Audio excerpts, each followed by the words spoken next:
Chapter 4. For a few moments, Peter and I take in the scene of our mentor trying to rise out of the slippery, vile stuff from his stomach. The reek of vomit and raw spirits almost brings my dinner up. We exchange a glance. Obviously, Hamish isn't much, but Effie Trinket is right about one thing. Once we're in the arena, he's all we've got. As if by some unspoken agreement, Peter and I each take one of Hamish's arms and help him to his feet. "I tripped?" Hamish asks. "Smells bad." He wipes his hand on his nose, smearing his face with vomit. "Let's get you back to your room," says Peter. "Clean you up a bit." We half-led, half-carry Hamish back to his compartment. Since we can't exactly set him down on the embroidered bedspread, we haul him into the bathtub and turn the shower on him. He hardly notices. "It's okay," Peter says to me. "I'll take it from here." I can't help feeling a little grateful, since the last thing I want to do is strip down Hamish, wash the vomit out of his chest hair, and tuck him into bed. Possibly Peter is trying to make a good impression on him, to be his favorite once the games begin. But judging by the state he's in, Hamish will have no memory of this tomorrow. "All right," I say. "I can send one of the capital people to help you. There's any number on the train. Cooking for us, waiting on us, guarding us. Taking care of us is their job." "No, I don't want them," says Peter. I nod and head to my own room. I understand how Peter feels. I can't stand the sight of the capital people myself. But making them deal with Hamish might be a small form of revenge. So I'm pondering the reason why he insists on taking care of Hamish, and all of a sudden I think, it's because he's being kind, just as he was kind to give me the bread. The idea pulls me up short. A kind Peter Mellark is far more dangerous to me than an unkind one. Kind people have a way of working their way inside me and rooting there. And I can't let Peter do this. Not where we're going. So I decide, from this moment on, to have as little as possible to do with the baker's son. When I get back to my room, the train is pausing at a platform to refuel. I quickly open the window, toss the cookies Peter's father gave me out of the train, and slam the glass shut. No more of either of them. Unfortunately, the packet of cookies hits the ground and bursts open in a patch of dandelions by the track. I only see the image for a moment, because the train is off again, but it's enough to remind me of that other dandelion in the schoolyard years ago. I had just turned away from Peter Mellark's bruised face when I saw the dandelion, and I knew hope wasn't lost. I plucked it carefully and hurried home. I grabbed a bucket and Prim's hand and headed to the meadow, and yes, it was dotted with the golden-headed weeds. After we'd harvested those, we scrounged along inside the fence for probably a mile, until we'd filled the bucket with the dandelion greens, stems, and flowers. That night we gorged ourselves on dandelion salad and the rest of the bakery bread. "What else?" Prim asked me. "What other food can we find?" "All kinds of things," I promised her. "I just have to remember them." My mother had a book she'd brought with her from the apothecary shop. The pages were made of old parchment and covered in ink drawings of plants. Neat handwritten blocks told their names, where to gather them, when they came in bloom, their medical uses. But my father added other entries to the book. Plants for eating, not healing, dandelions, pokeweed, wild onions, pines. Prim and I spent the rest of the night poring over those pages. The next day we were off school. For a while I hung around the edges of the meadow, But finally I worked up the courage to go under the fence. It was the first time I'd been there alone, without my father's weapons to protect me. But I retrieved the small bow and arrows he'd made me from a hollow tree. I probably didn't go more than 20 yards into the woods that day. Most of the time, I perched up in the branches of an old oak, hoping for game to come by. After several hours, I had the good luck to kill a rabbit. I'd shot a few rabbits before with my father's guidance, but this I'd done on my own. We hadn't had meat in months. The sight of the rabbit seemed to stir something in my mother. She roused herself, skinned the carcass, and made a stew with the meat and some more greens Prim had gathered. Then she acted confused and went back to bed. But when the stew was done, we made her eat a bowl. The woods became our savior, and each day I went a bit farther into its arms. It was slow going at first, but I was determined to feed us. I stole eggs from nests, caught fish in nets, sometimes managed to shoot a squirrel or rabbit for stew, and gathered the various plants that sprung up beneath my feet. Plants are tricky.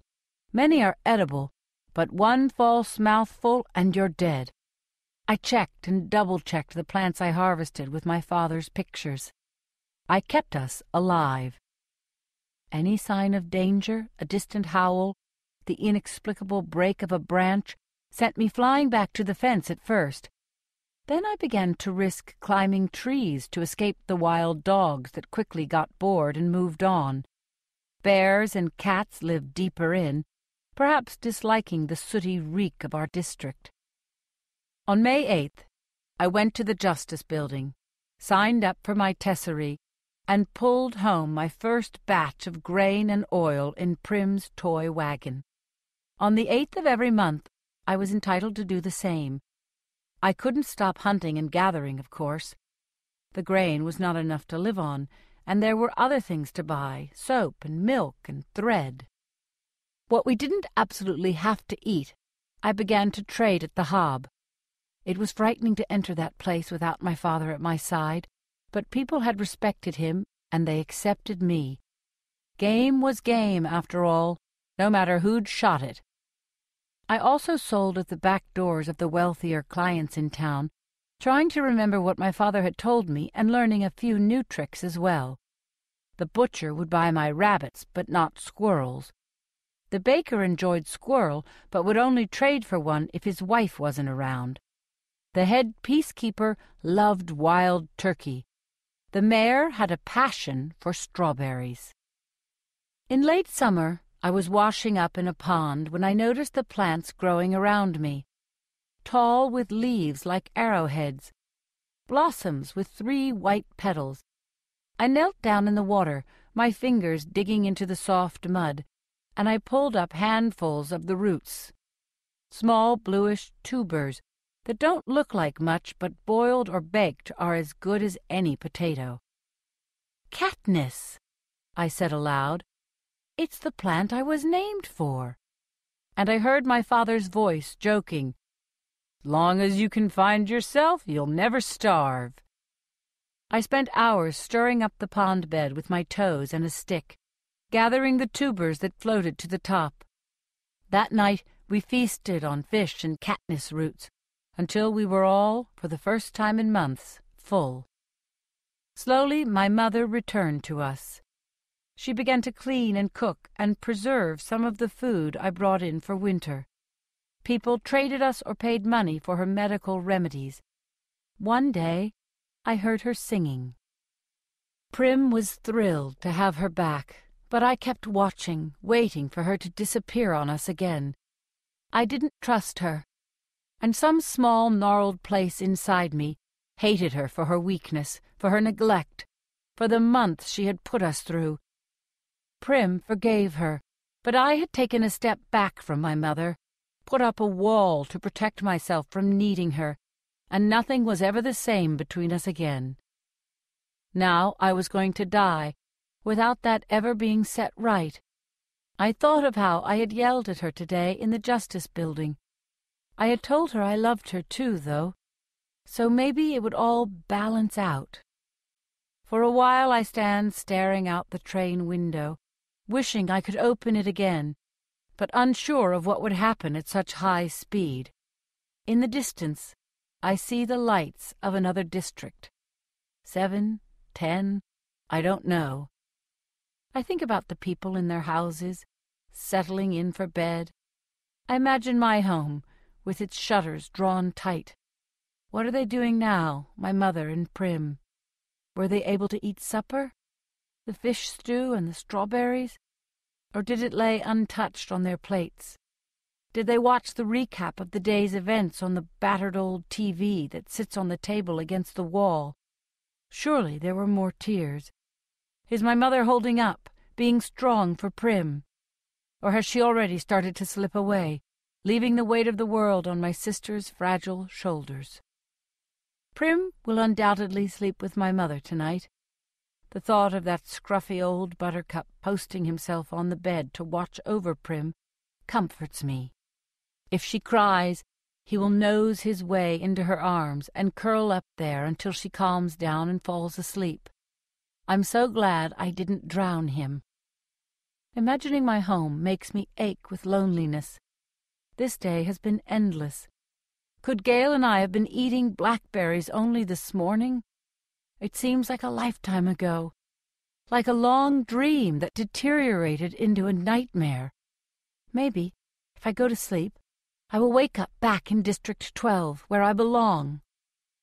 Probably the drawers hold any number of nightgowns, but I just strip off my shirt and pants and climb into bed in my underwear. The sheets are made of soft, silky fabric. A thick, fluffy comforter gives immediate warmth. If I'm going to cry, now is the time to do it. By morning, I'll be able to wash the damage done by the tears from my face. But no tears come. I'm too tired or too numb to cry. The only thing I feel is a desire to be somewhere else. So I let the train rock me into oblivion. Grey light is leaking through the curtains when the rapping rouses me. I hear Effie Trinket's voice calling me to rise. Up, up, up! It's going to be a big, big, big day! I try and imagine for a moment what it must be like inside that woman's head. What thoughts fill her waking hours? What dreams come to her at night? I have no idea. I put the green outfit back on, since it's not really dirty, just slightly crumpled from spending the night on the floor. My fingers trace the circle around the little gold mockingjay, and I think of the woods, and of my father, and of my mother and Prim waking up, having to get on with things. I slept in the elaborate braided hair my mother did for the reaping, and it doesn't look too bad, so I just leave it up. It doesn't matter. We can't be far from the capital now, and once we reach the city, my stylist will dictate my look for the opening ceremonies tonight anyway. I just hope I get one who doesn't think nudity is the last word in fashion. As I enter the dining car, Effie Trinket brushes by me with a cup of black coffee. She's muttering obscenities under her breath. Hamish, his face puffy and red from the previous day's indulgences, is chuckling. Peter holds a roll and looks somewhat embarrassed. Sit down, says Hamish, waving me over. The moment I slide into my chair, I'm served an enormous platter of food. Eggs, ham, piles of fried potatoes. A tureen of fruit sits in ice to keep it chilled. The basket of rolls they set before me would keep my family going for a week. There's an elegant glass of orange juice. At least, I think it's orange juice. I've only even tasted an orange once, at New Year's when my father bought one as a special treat. A cup of coffee. My mother adores coffee, which we could almost never afford, but it only tastes bitter and thin to me. A rich brown cup of something I've never seen. They call it hot chocolate, says Peter. It's good. I take a sip of the hot, sweet, creamy liquid, and a shudder runs through me. Even though the rest of the meal beckons, I ignore it until I've drained my cup. Then I stuff down every mouthful I can hold, which is a substantial amount, being careful to not overdo it on the richest stuff. One time my mother told me that I always eat like I'll never see food again, and I said, "I won't unless I bring it home." That shut her up. When my stomach feels like it's about to split open, I lean back and take in my breakfast companions. Peter is still eating, breaking off bits of roll and dipping them in hot chocolate. Hamish hasn't paid much attention to his platter, but he's knocking back a glass of red juice that he keeps thinning with a clear liquid from a bottle. Judging by the fumes, it's some kind of spirit. I don't know Hamish, but I've seen him often enough in the Hob, tossing handfuls of money on the counter of the woman who sells white liquor. He'll be incoherent by the time we reach the capital. I realize I detest Hamish. No wonder the District 12 tributes never stand a chance. It isn't just that we've been underfed and lack training. Some of our tributes have still been strong enough to make a go of it. But we rarely get sponsors, and he's a big part of the reason why. The rich people who back tributes, either because they're betting on them or simply for the bragging rights of picking a winner, expect someone classier than Hamish to deal with. "So you're supposed to give us advice," I say to Hamish. "Here's some advice. Stay alive," says Hamish, and then bursts out laughing. I exchange a look with Peter before I remember I'm having nothing more to do with him. I'm surprised to see the hardness in his eyes. He generally seems so mild. "That's very funny," says Peter. Suddenly he lashes out at the glass in Hamish's hand. It shatters on the floor, sending the blood-red liquid running toward the back of the train. Only not to us. Hamish considers this a moment, then punches Peter in the jaw, knocking him from his chair. When he turns back to reach for the spirits, I drive my knife into the table between his hand and the bottle, barely missing his fingers. I brace myself to deflect his hit, but it doesn't come. Instead, he sits back and squints at us. "Well, what's this?" says Hamish. "Did I actually get a pair of fighters this year?" Peter rises from the floor and scoops up a handful of ice from under the fruit tureen. He starts to raise it to the red mark on his jaw. "No," says Hamish, stopping him. "Let the bruise show. The audience will think you've mixed it up with another tribute before you've even made it to the arena." "That's against the rules," says Peter. "Only if they catch you, that bruise will say you fought. You weren't caught. Even better," says Hamish. He turns to me. "Can you hit anything with that knife besides the table?" The bow and arrow is my weapon, but I've spent a fair amount of time throwing knives as well. Sometimes, if I've wounded an animal with an arrow, it's better to get a knife into it too before I approach it. I realize that if I want Hamish's attention, this is my moment to make an impression. I yank the knife out of the table, get a grip on the blade, and then throw it into the wall across the room. I was actually just hoping to get a good solid stick, but it lodges in the seam between two panels, making me look a lot better than I am. "Stand over here, both of you," says Hamish, nodding to the middle of the room. We obey, and he circles us, prodding us like animals at times, checking our muscles, examining our faces. "Well, you're not entirely hopeless. Seem fit, and once the stylists get hold of you, you'll be attractive enough." Peter and I don't question this.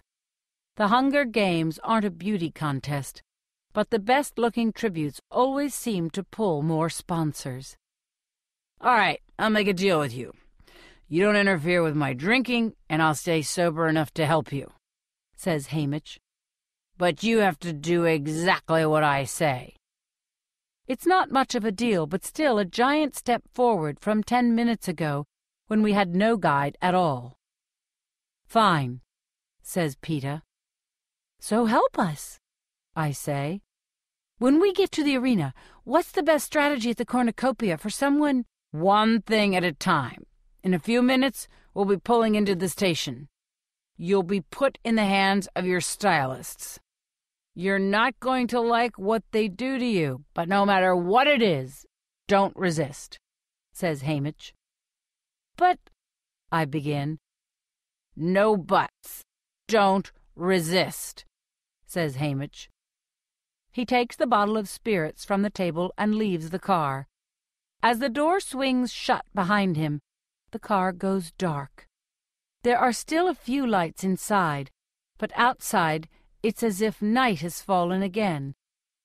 I realize we must be in the tunnel that runs up through the mountains into the capital. The mountains form a natural barrier between the capital and the eastern districts. It is almost impossible to enter from the east except through the tunnels. This geographical advantage was a major factor in the districts losing the war that led to my being a tribute today. Since the rebels had to scale the mountains, they were easy targets for the capital's air forces. Peter, Melark, and I stand in silence as the train speeds along. The tunnel goes on, and I think of the tons of rock separating me from the sky, and my chest tightens. I hate being encased in stone this way. It reminds me of the mines and my father, trapped, unable to reach sunlight, buried forever in the darkness. The train finally begins to slow, and suddenly bright light floods the compartment. We can't help it. Both Peter and I run to the window to see what we've only seen on television, the capital, the ruling city of Panem. The cameras haven't lied about its grandeur. If anything, they have not quite captured the magnificence of the glistening buildings in a rainbow of hues that tower into the air, the shiny cars that roll down the wide paved streets, the oddly dressed people with bizarre hair and painted faces who have never missed a meal. All the colors seem artificial, the pinks too deep, the greens too bright, the yellows painful to the eyes, like the flat, round discs of hard candy we can never afford to buy at the tiny sweet shop in District 12. The people begin to point at us eagerly as they recognize a tribute train rolling into the city. I step away from the window, sickened by their excitement, knowing they can't wait to watch us die. But Peter holds his ground, actually waving and smiling at the gawking crowd. He only stops when the train pulls into the station, blocking us from their view. He sees me staring at him and shrugs. "Who knows?" he says. "One of them may be rich." I have misjudged him. I think of his actions since the reaping began. The friendly squeeze of my hand, his father showing up with the cookies and promising to feed Prim. Did Peter put him up to that? His tears at the station, volunteering to wash Hamish, but then challenging him this morning when apparently the nice guy approach had failed. And now the waving at the window, already trying to win the crowd. All of the pieces are still fitting together, but I sense he has a plan forming. He hasn't accepted his death. He is already fighting hard to stay alive, which also means that kind Peter Melark, the boy who gave me the bread, is fighting hard to kill me.